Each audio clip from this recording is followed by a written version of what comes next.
Hare Krishna, everyone. Thank you for coming. Does anyone need the Finnish translation? Wonderful. We need the Finnish translation.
5 years old.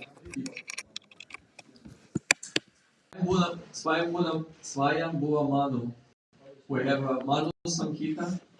Maybe somebody heard in India, and still in the lawyers all over the world they use the Manu Samhita as the laws for the whole human beings. It's the laws of Manu and about the society and how to use our human life in proper. So it's one of the Manus. His name was Swayambhuva Manu, and it's in Srimad Bhagavatam it is stated that he has, as a Kshatriya, he had 2 wives. No, actually Swayambhuva Manu, he had two kids. It's Uttanapada and Priyavrata, with his wife is Satarupa. And Uttanapada has 2 wives, Suruchi and Suniti. Yeah, Priyavrata was the son of him, and he didn't want to be a king.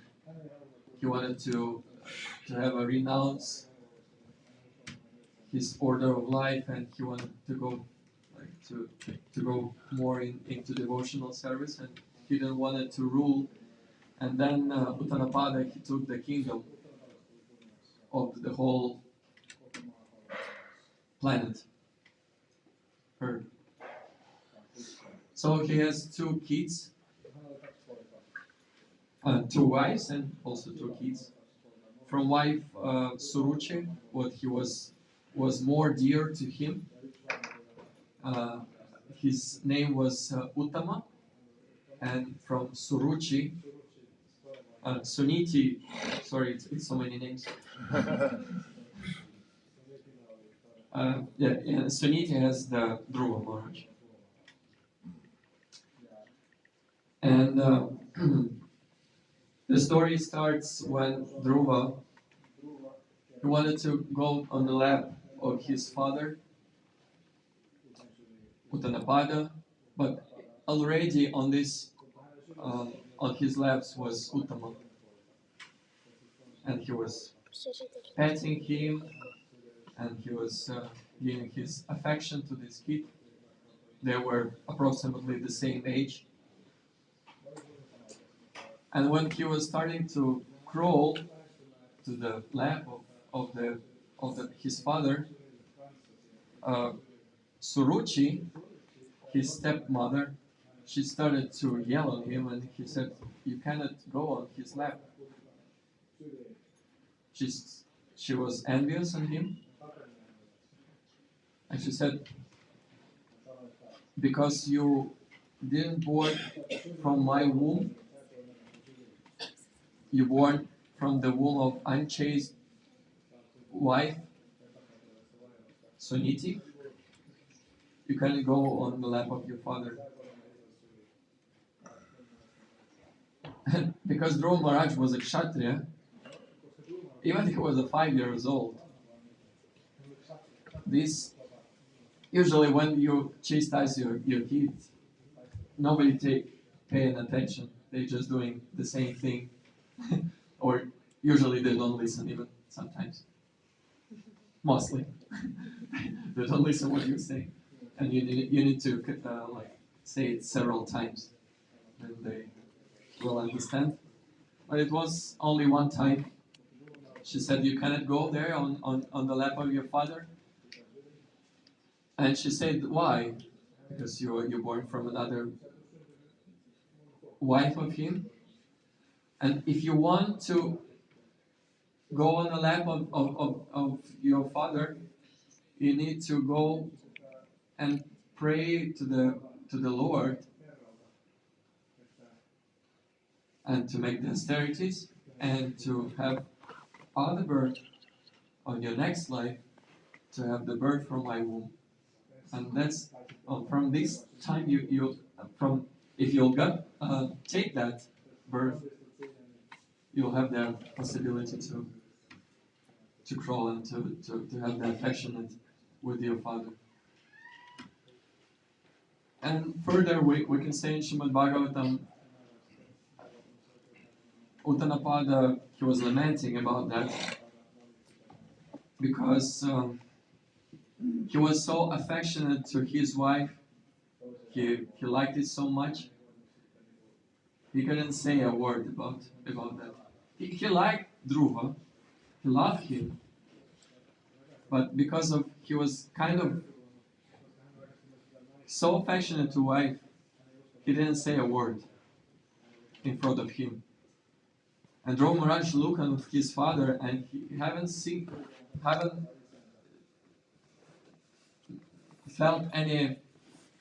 uh, so, any felt any security from him, and he just turned, and this words pierced deeply in his heart, very deeply.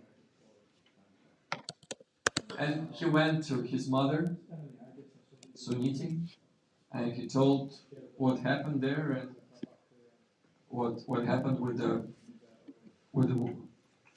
with his father, what he wanted to go, and his Suruchi, his stepmother, said about that, and he was crying very strongly, and actually his mother, she took him, embraced him, and she told that actually she's right. That everything, if you want something in your life, you need to go to the forest and to pray for the Lord to take this. And even the yogis, and she was saying that even the yogis who wants to take the liberation, or the materialist who wants something in their life, they go in and they ask for the Lord.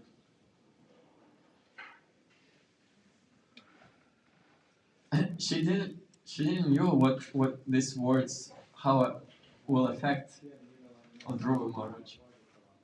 In the same moment, he just turned and went to the forest.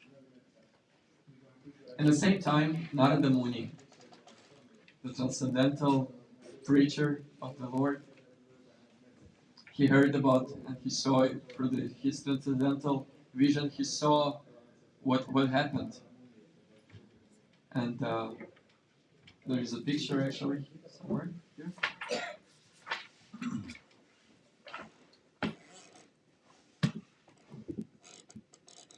Supposed to. Yeah.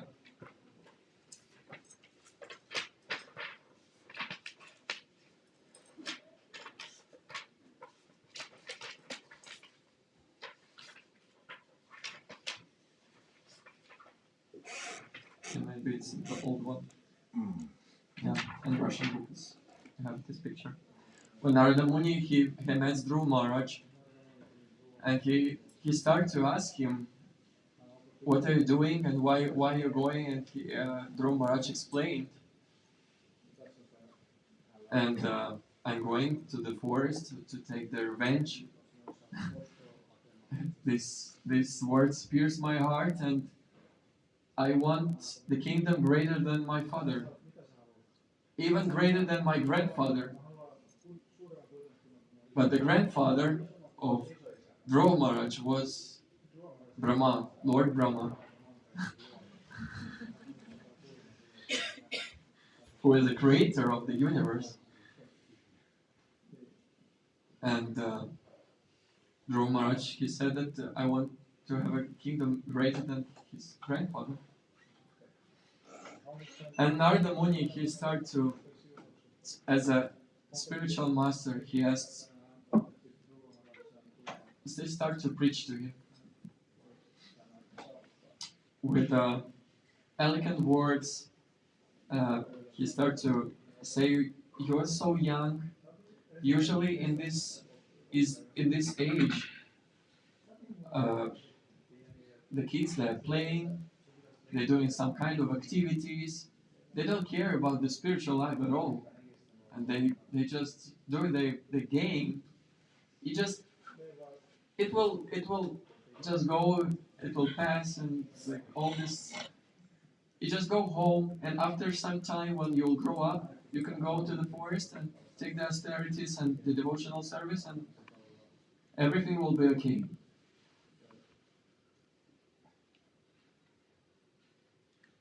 I want to find the words of Narada Muni.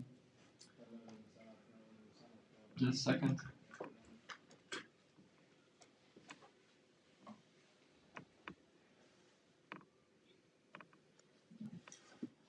Yeah. He's saying one should try to keep himself satisfied in any condition of life, wherever distress of happiness, which is offered by the supreme will. A person who endures in this way is able to cross over the darkness and omniscience very easily. We were talking yesterday about that. So, or happiness of distress in our life, we cannot change that in our life. Yesterday it was a severe rain, and we can be in heavily distressed about that, about this rain, and but we cannot change anything about that. And this verse is you can write by for maybe for the future. It's one of the rules what we're trying to cultivate in our spiritual life also. It's 4:8:34. Every man should act like this.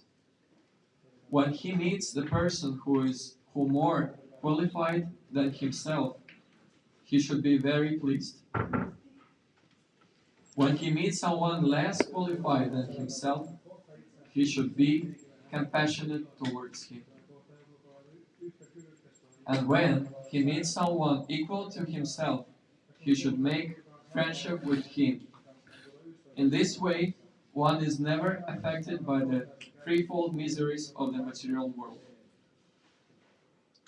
Who remembers? Somebody want? Yeah, please. Okay. Every man should act like this. When he meets the person more qualified than himself, more exalted, he knows more, he should be very pleased by this. When he meets someone less qualified than himself, for example, a kid or the lower, he knows more, less knowledge, he should be compassionate towards him. I'll explain a little more in this topic. And when he meets someone equal to himself, he should make friendship with him. And Prabhupada actually explains, generally when we find someone more qualified than ourselves, we become envious. Yeah, we have the envy in our heart of him. And when we find someone less qualified, we deride. We want to make the lower as much as possible. And we shows our greatness in front of him. And when we find someone equal, we become very proud of our activities. This is the causes of all material tribulation. And instead of being apprehensive to the less qualified man, one should be compassionate towards him, just to raise him from the proper standard. And instead of envious to more qualified men, one should be jolly to receive him. So in the simple words, if we meet the teacher in school, for example, what we usually do? We're happy to get the knowledge from him. We're happy we're happy to serve somehow, at least to listen, to respect him. But usually, when we see that somebody is more superior than we, what we usually do? We're trying to put him down. Or we're trying to say that I am no lower than him. I can do this, I can do that, I'm more qualified. Or at least I'm the same. It's a real problem because we cannot learn anything in this condition of consciousness, in this condition of mind. We cannot learn anything from anyone because everyone around us have some qualification or some knowledge where we can learn from him. Even from the kids sometimes. They're very simple, they're very jolly, and the Jesus Christ was saying about that you need to become as a kid, as a child, to go and back to Godhead. It's not. It doesn't mean that you need to run back and forth. But it's mean the consciousness, the way how to look upon the around, and what we're doing when we meet the equal. Yeah, please don't be shy. What we usually do when we have an equal person. Feel very proud our own things. Yeah, we feel very proud of our own things, and we want to also lower him down. That he is not equal; he is lower than me.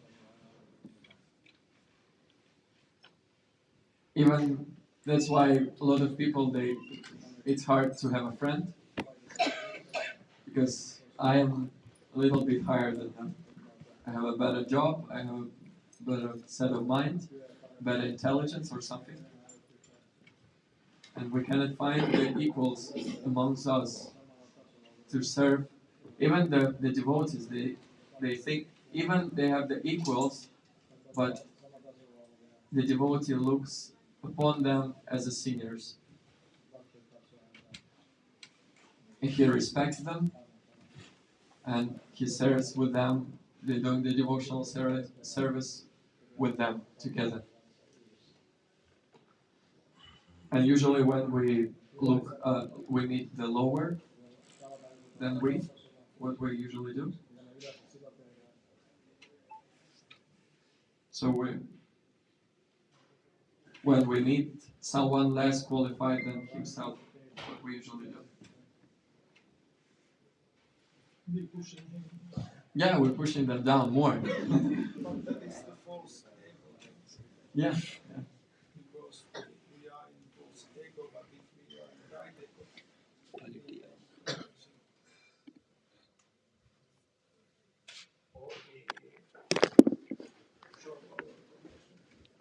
Yeah, we cannot show compassion, but how we show the compassion?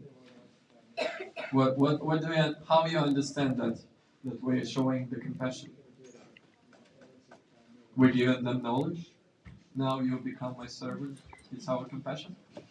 Is it? You'll become my slave. By helping them. We helping them more. Somebody? By being more patient.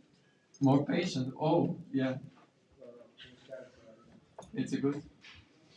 Yeah, if we meet the teacher who is not patient, how, Patience. yeah, patience. Yeah, sorry. For example, you're going to the driving lessons. If the teacher, if you pushing in the wrong pedal and he kicking you every time, I don't think you'll drive soon. You'll start to drive soon. Kindness. Kindness, yes. So it's a lot of things to learn.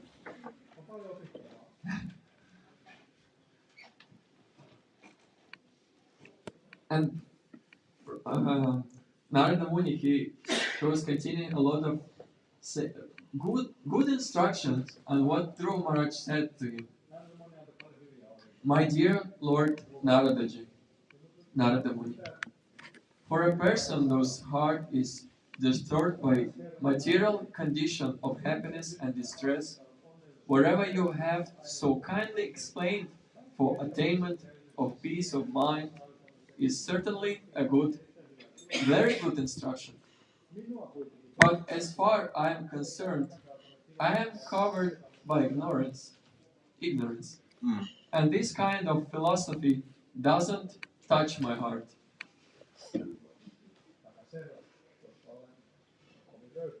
I am very impudent for not accepting your instruction, but this is not my fault.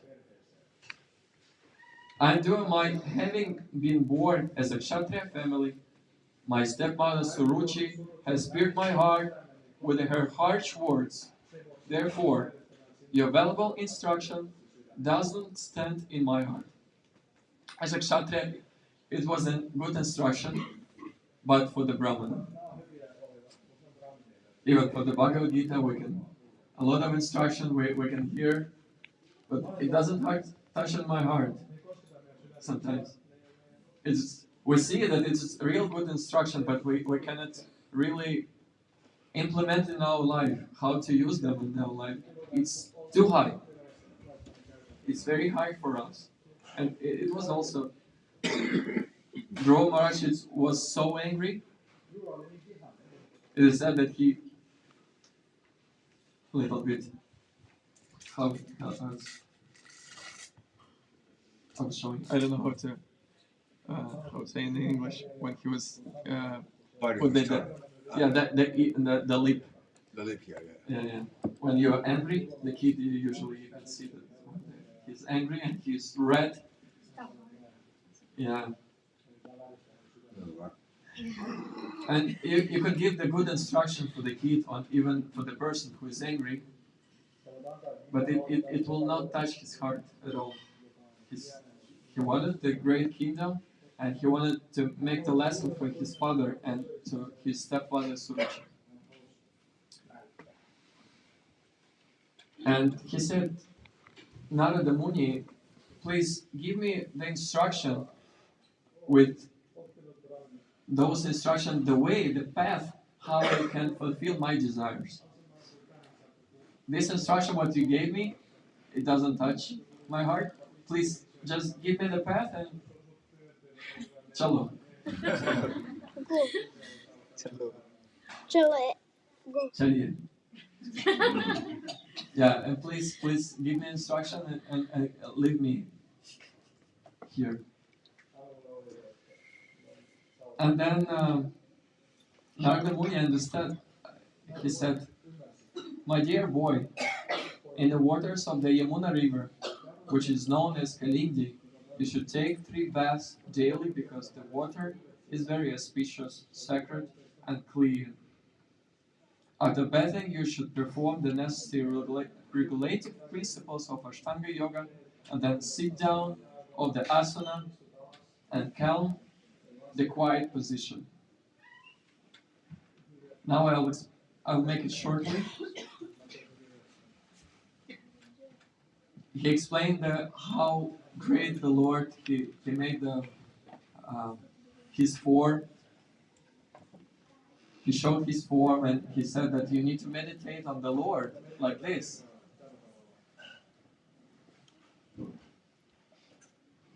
And after that, when he gave him the mantra, what we were singing yesterday, it's Om Namo Bhagavate Vasudevaya. This is 12-syllable mantra for worshipping Lord Krishna. One should install the physical form of the Lord. With the chanting of the mantra, one should offer flowers and fruits and other varieties of foodstuff. And of the principle of devotional service, how to worship Him. Oh, goodness.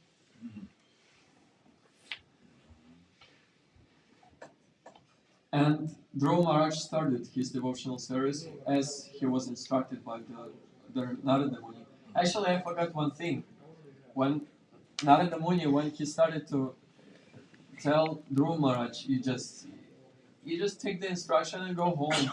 You just play because you are 5 years old, and you just go home. And after, when you grow up, you can take the devotional service and you just continue. And in the same way, the spiritual master and the spiritual life actually is testing us. So Prabhupada is saying that how determined Dhruva Maharaj was into to pursue devotional service. And in our life, it will be the test. It will be one test, the big test, and every day we have a test also. At what time we will wake up, what we'll do after waking up, how we'll perform our life, and for the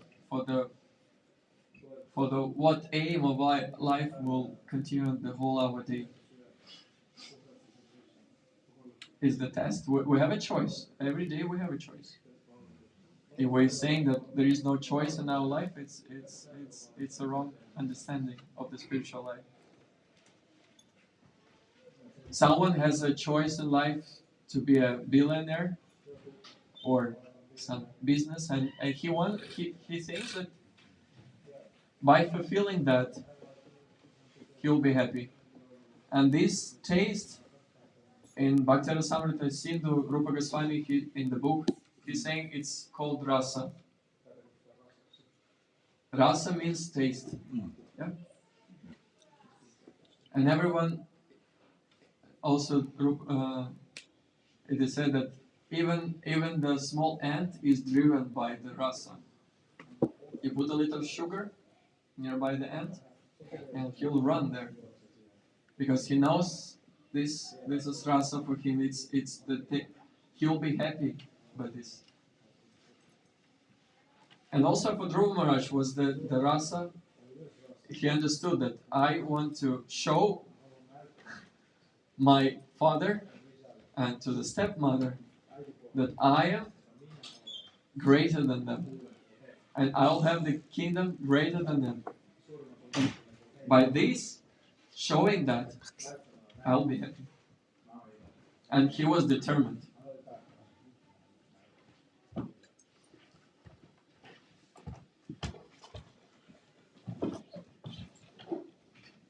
So after that, he started his devotional service. We're out of time, but I'll make it a little bit shorter, just to understand how he was performing his determination.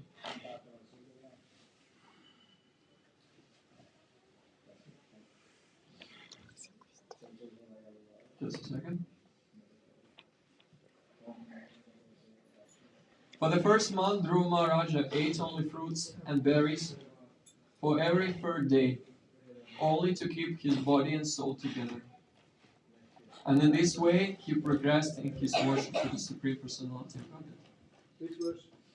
It's 72. Yeah, 872. 4:872.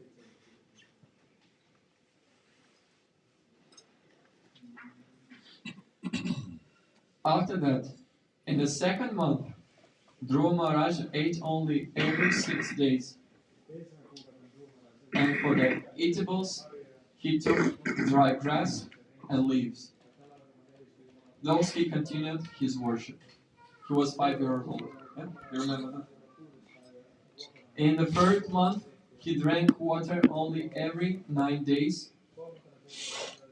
Thus he remained completely in trance and worshipped the Supreme Personality of Godhead, who is adored by selected verses.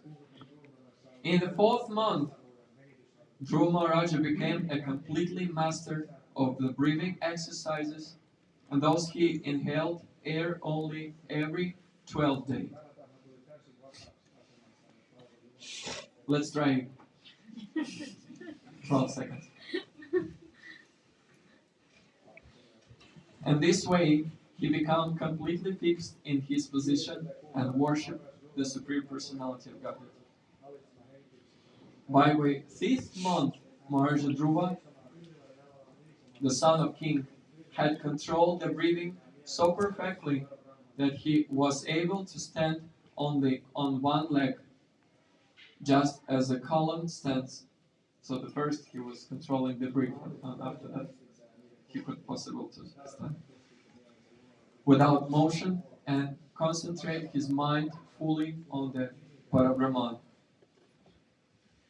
He completely controlled his senses in their objects, and in this way he fixed the mind without deviation to anything else upon the form of Supreme Personality of God. When Dhruva Maharaja those captured the Supreme Personality of God in his heart, he captured him, who is refuge of the total material creation and who is the master of all living entities. So after some time, he started to meditate on the Lord and the whole universe, because he wasn't breathing at all. The whole demigods, the whole devas, they couldn't breathe. And they asked the help of the Lord Vishnu.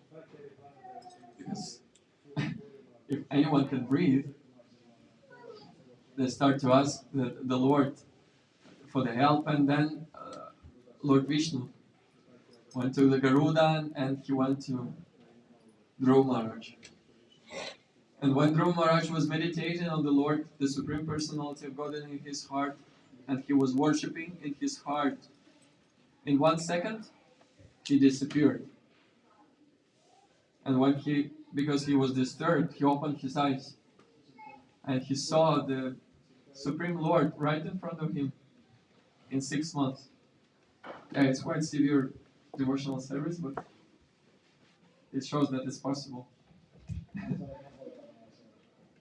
Yeah, time is valuable. So after some time, he started, because he wanted to put his prayers upon the Lord. He wanted to do the prayers for the Lord, but he was 5 years old. And he wanted to make it very echoing with echoing words. And the Lord saw that through this heart, and he touched with the conch shell on his forehead. And after some time, and immediately, the flow of the prayers started glorifying the Lord. And the Lord said, he said, I will fulfill all your desires. I will give you the Dhruva Loka, is the spiritual planet. It is said as in translation is polar star. We can see the polar star here, even in Finland. In the astrology, in Vedic scriptures, it is said that it's spiritual planet. It never destroys, even with every kalpa.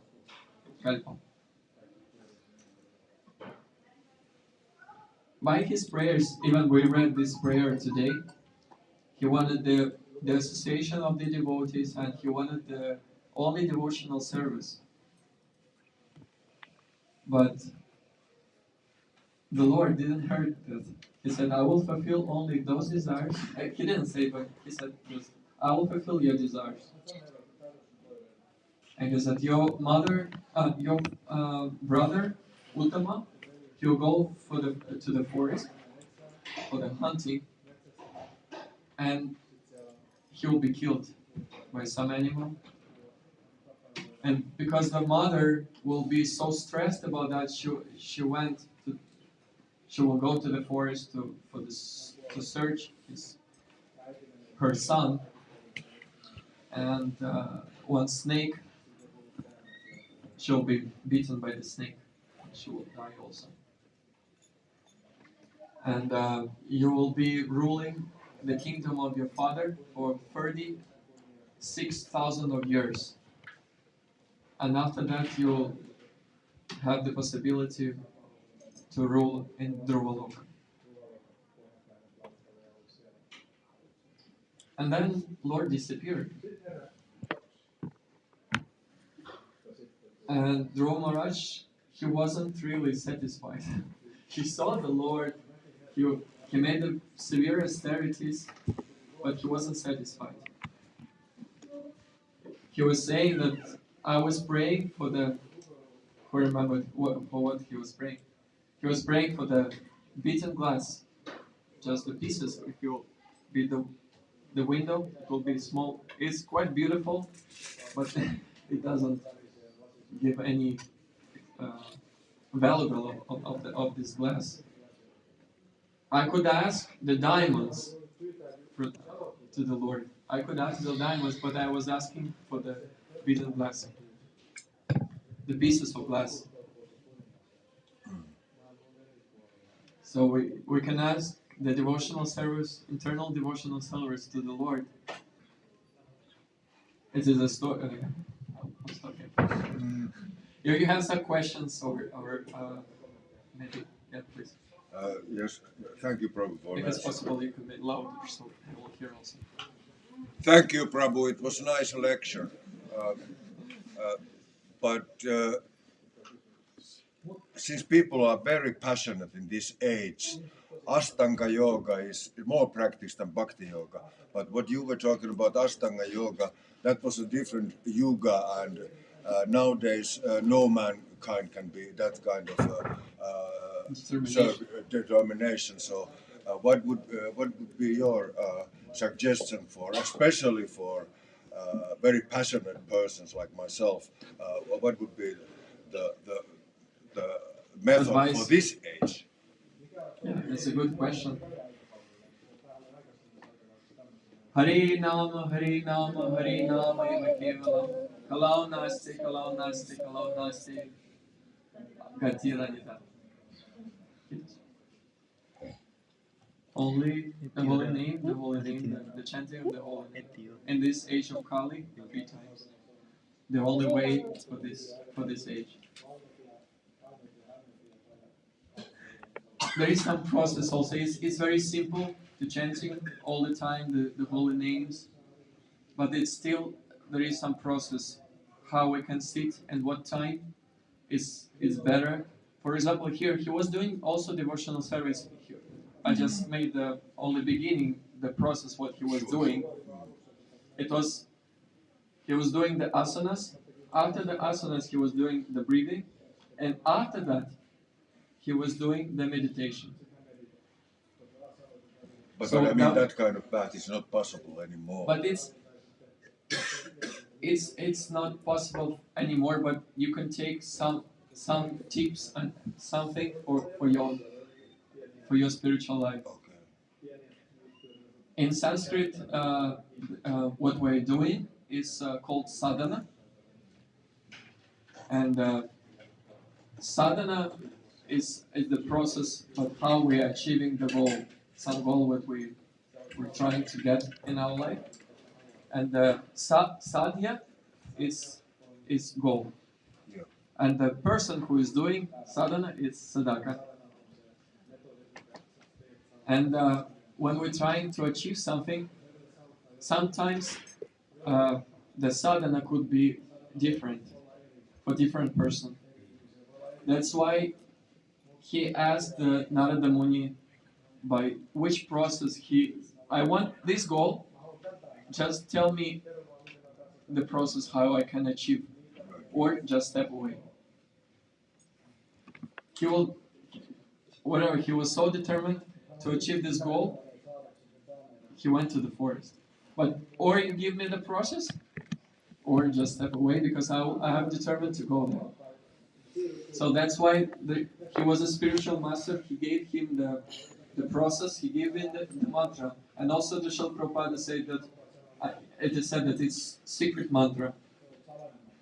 But you can say that Om Namo Bhagavate Vasudeva. It's not a secret. Everyone heard that, even outside of the temple and outside of the who was reading the Srimad Bhagavatam, other scriptures.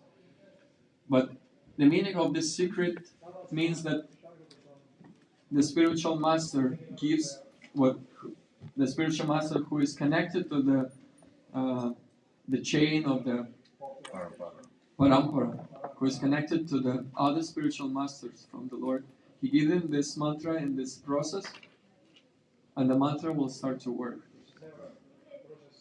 That's why we have the spiritual master. That's why we are not independent warriors who are trying to achieve some goals in their life. Well, we are trying to ask the spiritual master. The first, our process is we need to understand why we need to have a spiritual master. And we're going again to that verse what we are reading before. Who remembered the verse what Narada Muni said?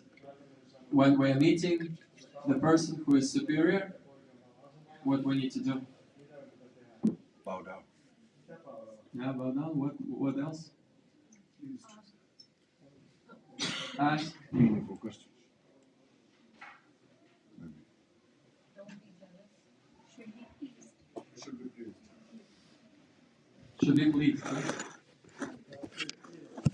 So it's if the person is more superior, we need to learn from him. We need to bow down. Pranipad, pariprashna, seva. Yeah, Krishna says is the process how to take the knowledge from him. We can ask the questions, but if we are not in the right mood to the person, we're saying, just tell me whatever you know. I'll lay down here and you just tell me how I achieve my goal in life. Nobody will tell you anything. Or if they'll tell you. It doesn't work. But if you're in the right mood, if you're going to the school, like to some lessons, geography or something, if you respect the person from whom you're taking the knowledge will flow. It is said that if we are more humble, you are saying the bowing down, and it is said the lotus feet. Why? Because we're bowing down, and the water or goes in our can or something, the bucket. You will have a bucket or something smaller. But at least if we are trying to be higher and somebody giving you some knowledge, it doesn't take insight in our heart. That's why we're starting with the gratitude is the platform in the spiritual life to achieving some knowledge. We are gratitude to the person who is giving me the knowledge. We're respectful. We are gratitude that he giving me something, and we are very grateful for the Srila Prabhupada what he gave the Srimad Bhagavatam and all the knowledge, and we started with that. And our gratitude for now could be counted or by reading the books of Srila Prabhupada. We can come here and just enjoy the association of prasadam and some food, and it will be like a club for us. And we can come here for many decades. But if we don't know the process, how to achieve our goal, if we start to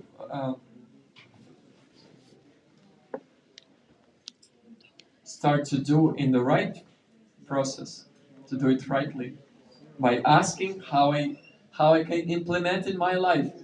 I ask him to the teacher how I can implement this knowledge in my life. I living here in Finland. I cannot wear dhoti everywhere because it's cold. May I wear it only in a temple at home? Yes, you can do like this or something like that. May I not offer mangoes because it doesn't grow here. But for example, there is some scriptural thing. But how I can implement this knowledge in my time, place, and circumstances. This is the process for now. And it was the role of Narada Muni. this story, it's quite a long one, but the thing is, he was praying for the association of the other devotees, and by association with others who already put this aim in life, they are already on the shower. Maybe they are a little bit dirty outside or inside, and you see a lot of bad qualities on them, and others who is coming here, or but they still they put the right aim in life Sure. to achieve the goal of the God, to love the God. And you can blame them that you're dirty, but he's already in the shower. Only the time is very important, and right now I'll finish.